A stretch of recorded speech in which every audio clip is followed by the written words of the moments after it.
vais leur répondre en disant que la C14 est constituée des hommes et femmes intelligents. C'est pourquoi il ne va pas se faire mordre plus de 3 fois. N'est-ce pas? Il a déjà subi cela en 2012, en 2013, en 2005 d'abord, en 2013 et en 2015.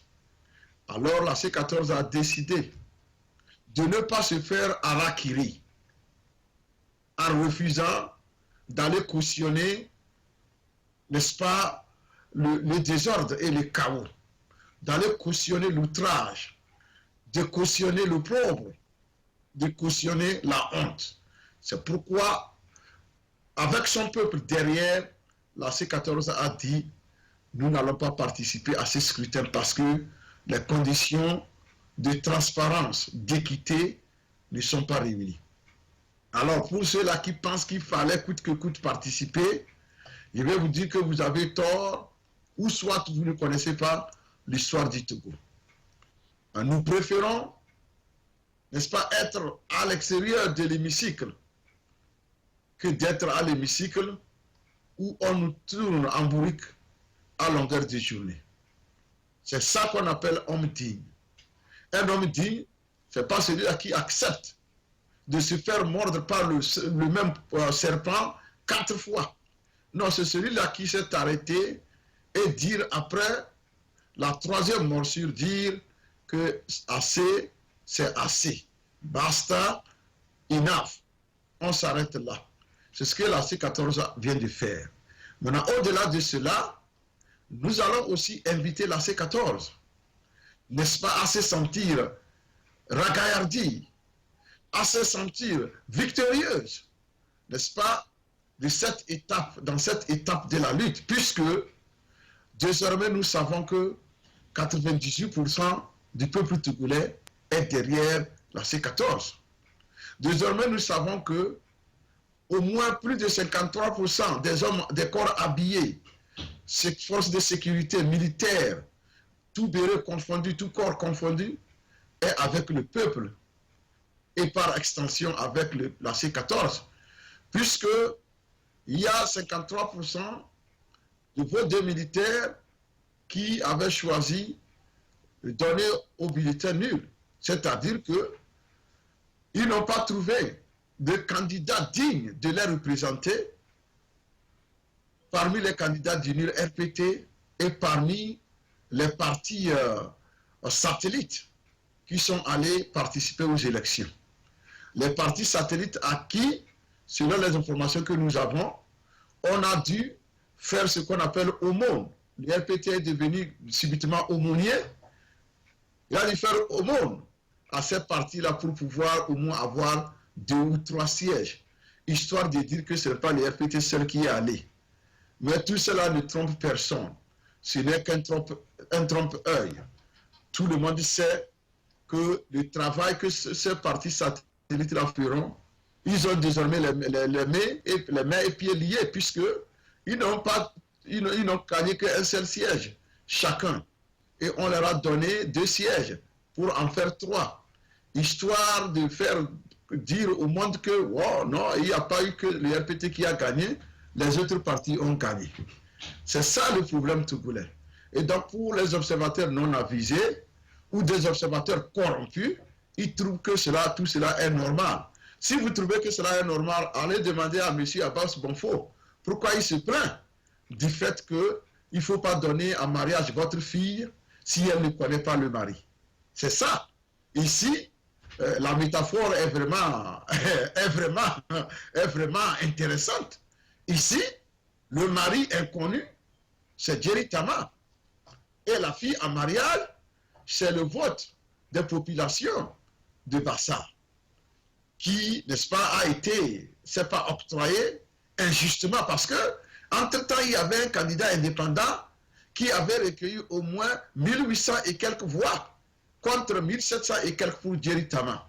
Mais sur quels critères on a voulu donner le siège à Jerry Tama, ça, M. Abbas Bonfo, vous feriez mieux de vous adresser à Kodjona Katanga, puisque c'est lui qui a fait la répartition.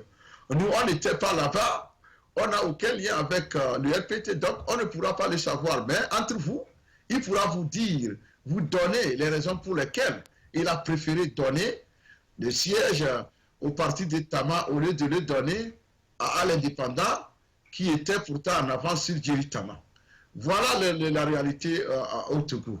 Alors, messieurs et dames de la C14, je vais profiter de cette occasion, de cette rubrique pour vous adresser mes sincères félicitations, n'est-ce pas, par rapport à la victoire du TAF que vous venez de remporter.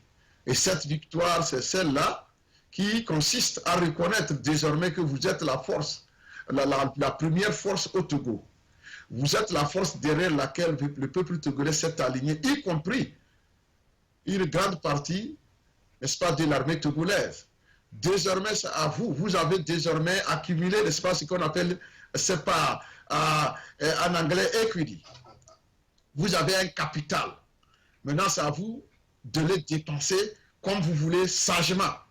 C'est pourquoi je vous invite, pour les manifestations du 12 janvier, il faut rapidement vous dispatcher à travers le Togo. Nous avons reçu des appels du peuple togolais. Et les jeunes nous disent qu'ils veulent voir la C14 en tournée pour au moins les régalvaniser afin, n'est-ce pas, de se mobiliser pour les premières manifestations qui commencent à partir du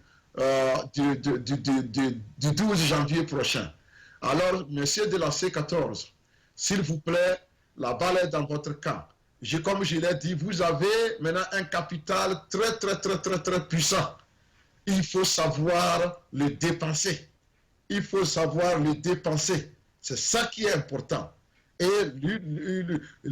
une façon, une manière de commencer ces dépenses-là, c'est de vous retrouver avec le peuple dans les hameaux les plus reculés, dans les villes, villages et campagnes, non seulement pour rassurer ce peuple-là, mais pour aussi, n'est-ce pas, lancer un appel afin que la première sortie après la pagaille électorale puisse être un succès qui va nous conduire à plusieurs succès jusqu'à la conclusion de cette lutte-là.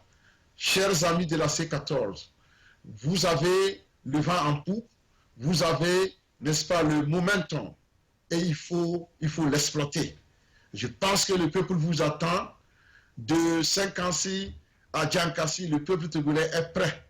De Djarpana à, je pense, je peux dire à Soudou, le peuple togolais est prêt. Il faut vous y rendre et il faut vous asseoir avec ce peuple-là pour relancer la mobilisation.